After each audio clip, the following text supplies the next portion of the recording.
Na videoaula de hoje, nós vamos aprender sobre as bacias hidrográficas. Origem.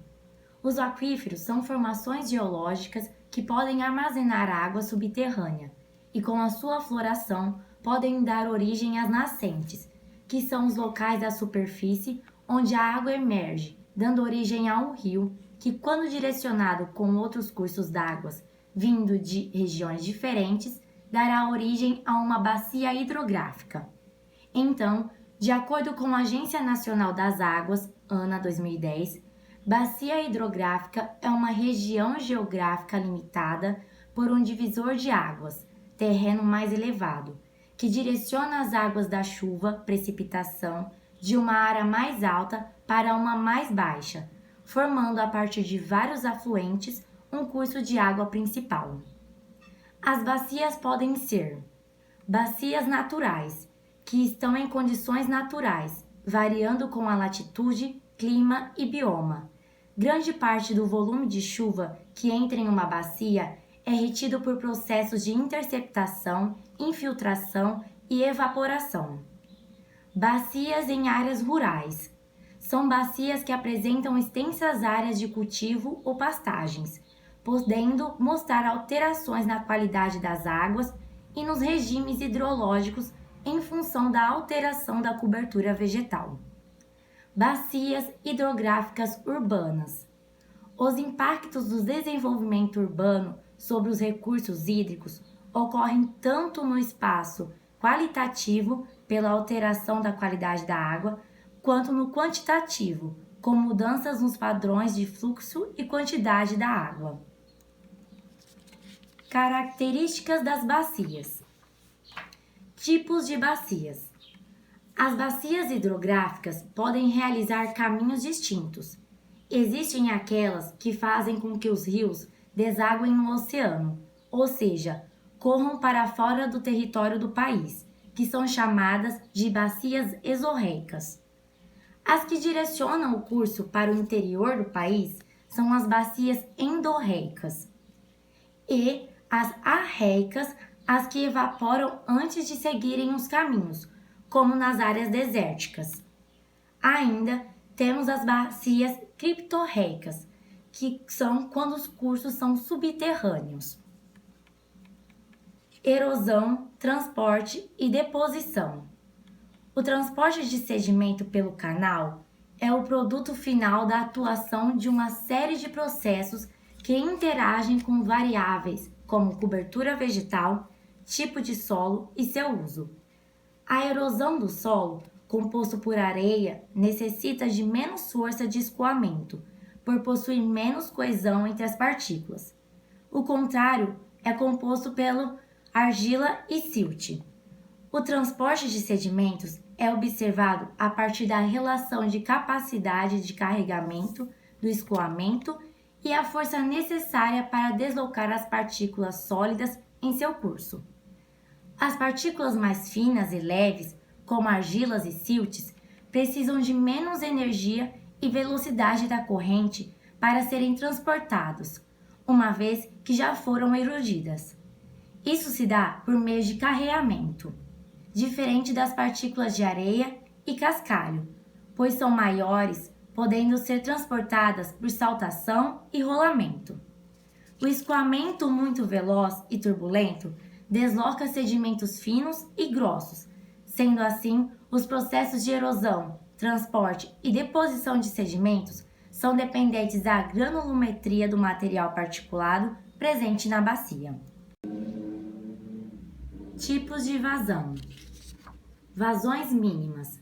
Concentram presas, favorecendo assim predadores por tempo limitado.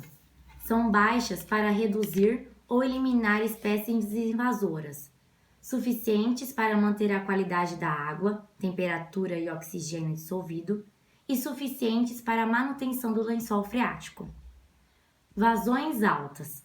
Determinam o tipo de sedimento do fundo do rio, evitam a invasão do leito do rio por plantas terrestres e renovam a água armazenada em lagos marginais, braços mortos e em regiões estuarinas.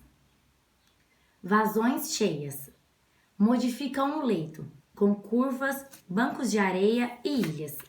Inundam planície por depósito de sedimentos.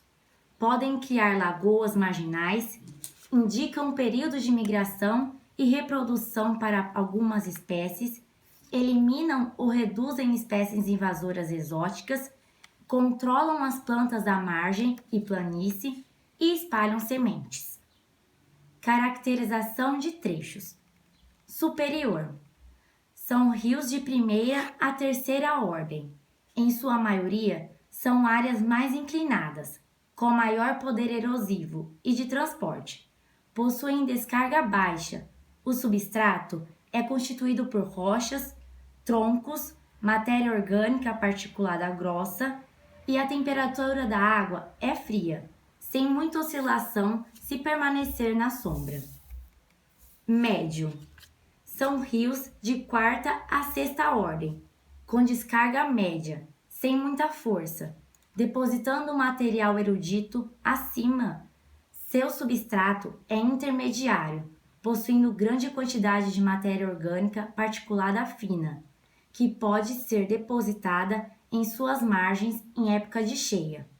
A temperatura é variável no decorrer de seu curso. Inferior.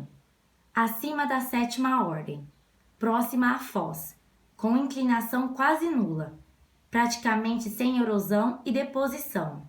A descarga é elevada.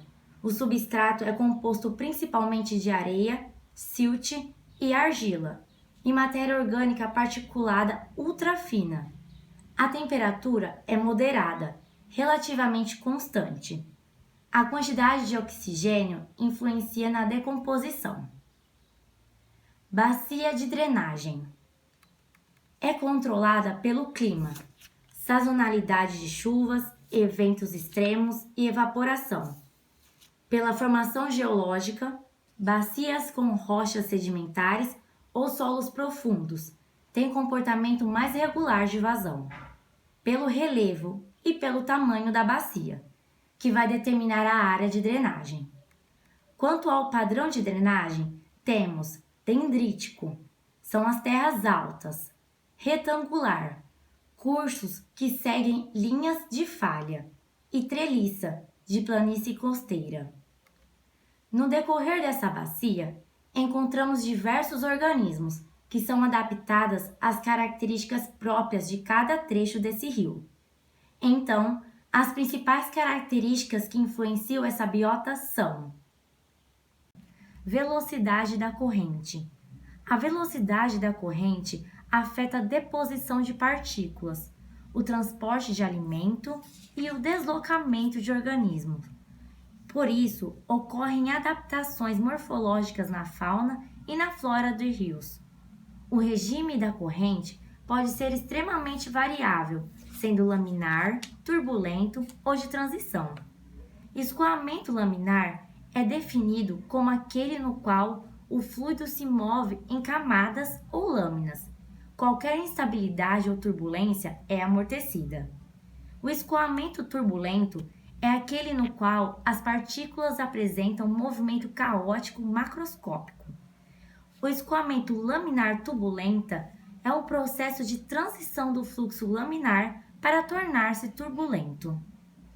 Outra característica que influencia nossa biota é o substrato.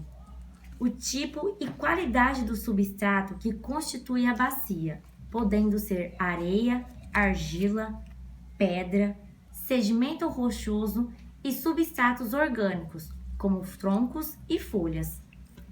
O substrato influencia a abundância e a diversidade de organismos. Nossa terceira característica é a temperatura da água. A temperatura da água nos sistemas lógicos varia diária e estacionalmente, devido a fatores como clima, altitude, tipo e extensão da mata ripária e contribuição das águas subterrâneas. Essa temperatura estabelece limites à distribuição geográfica e à fisiologia dos organismos, influenciando a reprodução, a sobrevivência e o ciclo de vida dos organismos. Quarta característica: oxigênio dissolvido. A concentração de oxigênio dissolvido tem um papel fundamental na distribuição, sobrevivência e fisiologia da fauna e flora alóticas.